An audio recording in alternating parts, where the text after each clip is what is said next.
పుట్టిన వెంటనే first 1 hour, 1 గంట లోపల ఇనిషియేట్ చేయాలి. తల్లిపాలని ఇనిషియేట్ చేసేస్తేనే దాన్ని మనం early initiation of breast feeding అని అంటాం. ఈ ఎర్లీ ఇనిషియేషన్ అనేది బేబీకైనా సరే తల్లికైనా సరే చాలా అడ్వాంటేజెస్ ఇస్తుంది. మీరు బేబీకి చూస్తే పుట్టిన ఫ్యూ మినిట్స్లో బేబీ చాలా యాక్టివ్ ఉంటుంది. చాలా అంటే ఐ ఓపెనింగ్ అండ్ యాక్టివ్గా అలర్ట్గా చూస్తూ ఉంటుంది. Physiologically intuitively baby searches for the mother's breast.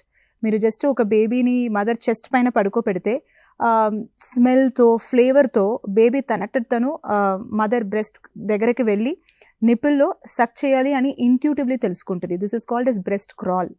So we don't even have to do anything special. మనం బేబీని తల్లిని న్యాచురల్గా బాండింగ్ చేసేస్తే కూడా breast feeding can start intuitively. So అది so special and such a unique experience and it should be started in every normal delivery or a C-section within 1 hour of birth.